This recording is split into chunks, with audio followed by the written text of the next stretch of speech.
Have you ever stayed alone in an old building? Somewhere so silent, it feels like the walls are listening.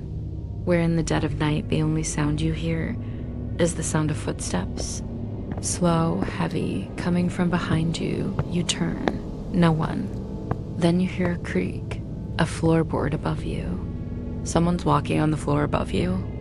This is the story of Ariba, a quiet girl who took a night job at a forgotten library. And there she found something that should have stayed buried forever. Ariba was an introvert. She loved books and silence, the kind of silence that most people find eerie.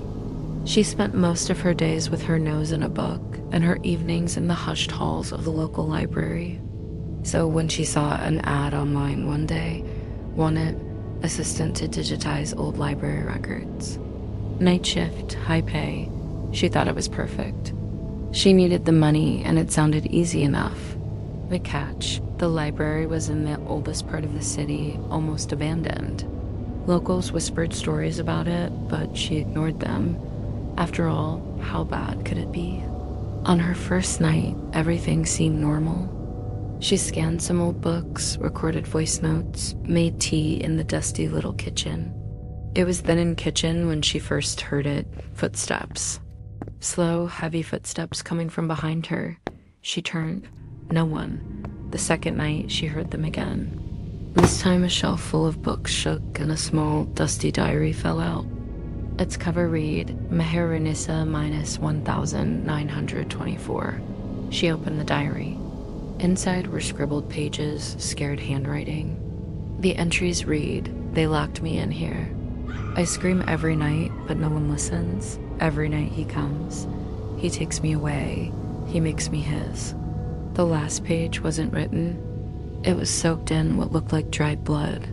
Ariba was shaken, but still she told herself it was just a prank.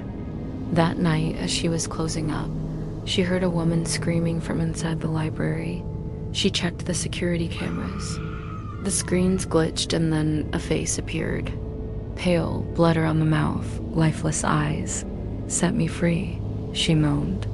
The screen blinked again. Gone. She ran, didn't even lock the door behind her. The next day, her phone rang. Miss Ariba, you forgot your work file in the library. Tonight is your final shift. Please complete it. Hesitant but curious, she returned.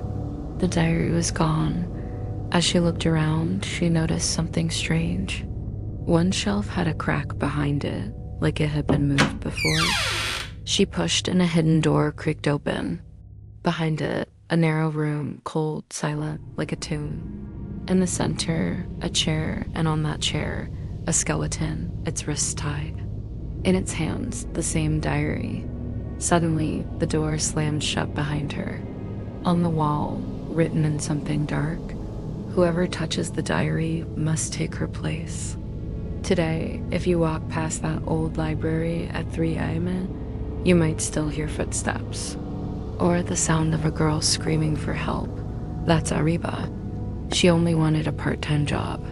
But she found something no one should ever find because some books are not meant to be read or touched.